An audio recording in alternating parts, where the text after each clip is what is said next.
And no, seriously, you shouldn't laugh because he's gone. We have no fucking clue where he is. Really. You see an old guy like looking for us. He's around somewhere. I don't know. He doesn't hear very well. Just shout, Ross. Okay, seriously, he's dead. To me, after he told me he didn't love me anymore. Really, he's deceased, and I don't have any more jokes about that. So stop laughing. You should feel bad about yourself. It's wrong. I was going to do an abortion joke here, but it's a bit premature. Actually, I guess that's the perfect time for an abortion joke. It's kind of a 2-for-1 there. I got them both. Which is not a good special on abortions. If you laughed at that, by the way, don't feel too bad about it. We'll just move on with our lives and try and forget about it.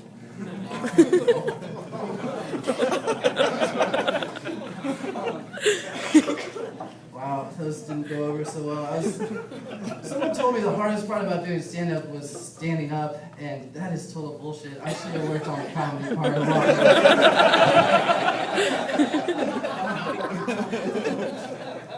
So yeah, I'm here, I'm doing stand-up. This is where I wanted to be more than I really wanted to be here. I asked, shut up, Dad, I'm here, distracted. I was asking people what they thought about me doing stand-up. I was really nervous, so I asked people close to me. I was like, hey, I'm thinking about doing stand-up. What do you think about that? And they were like, oh yeah, that's a good idea, or I don't really care, don't fucking talk to me, or whatever. But mostly it was really pretty nice. People were pretty nice about it. One person, not so nice, I asked her, I said, hey, I'm thinking about doing stand-up. How do you feel about that? She said, I don't think that's a really good idea.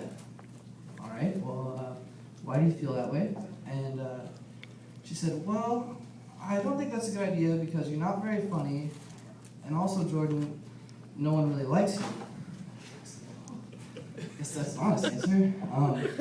I pride myself on being able to take criticism well. Any comic should. I guess this is my first time, so I don't know other comic, but whatever.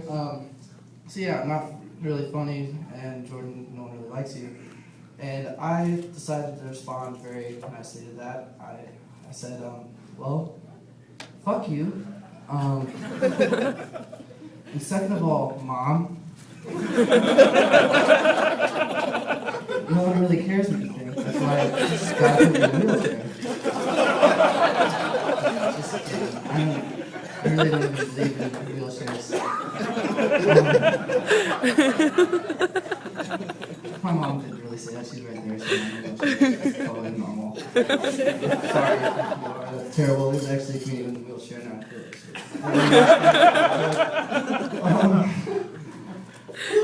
Mom, earmuffs on this one because you usually want to hear bad things. I heard got a compliment recently. Second time I got this compliment. I actually had the perfect sized penis, apparently.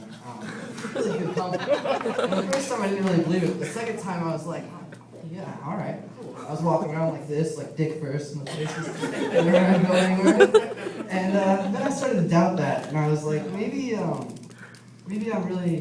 she said that to everyone, So I went and asked her, and she said she didn't say that to everyone.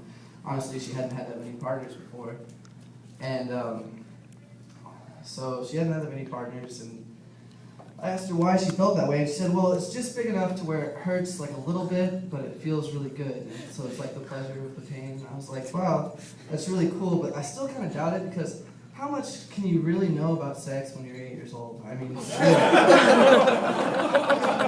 was good because it was like a small dick joke and a child molester joke. It's probably not as funny for you guys because I have this mustache. It's probably not working. I'm so sorry. So my ex-girlfriend's here. Well, actually, she's not. She told me she was coming, and I was going to do a joke about her right there, but I had it written down, and I was going to tell a joke. Now I'm not. We'll skip past that. So this list of jokes I have on the bottom scrambled together. I guess we'll go with another bad one. Had sex recently.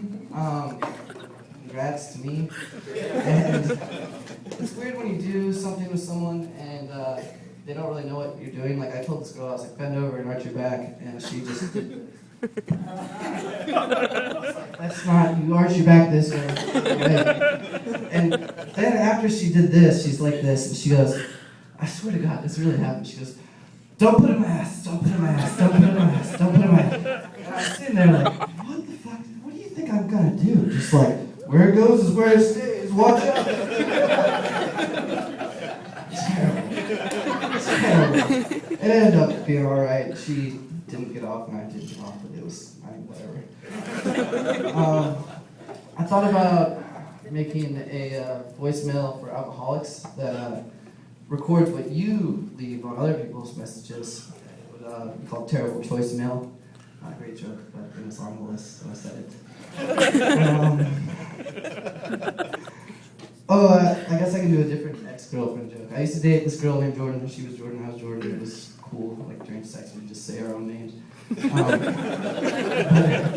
remember the first time I saw her, like, she was gorgeous. And she walked out on the patio. I was smoking a cigarette. She walked out to smoke. And I saw her walk out. And I don't know if I believe in love at first sight, but I remember when I saw her, I was just like, wow, I really hope she puts out. And she did. So we ended up getting together. She had a boyfriend at the time, though. And I just kind of stole her from him. It was kind of shitty, but whatever. So I stole her, and she moved away. We did the long distance thing. I'm glad you guys got to hear that slurp that way. Did the long distance thing for a while, and it was rough. Like I'd hear her, I'd call her, and I'd hear guys in the background, and I'd start to get a little jealous. And I'd be like, "Who are those guys?" You know, in the background. She'd be like, "Oh, just ignore it." And later she'd talk to me, and she'd be like, "Are you getting jealous?" I'd say, "Yeah, I kind of am. I'm sorry." And she'd say, "Well, that's really not cool. Like, you not trust me or something?" And I was like, "No, I totally trust you. It's not that at all. You're kind of a whore, and history tends to repeat itself." Let's see, what else do we got? I said the knot in my ass. Oh, I used to smoke a lot of weed. I don't anymore because my parents are in the front row. But I used to smoke a lot of weed. One day I was like, I want to see how high I can get in one day. And so I just smoked the whole day, got really high. And the answer to how high you can get at one time is yes.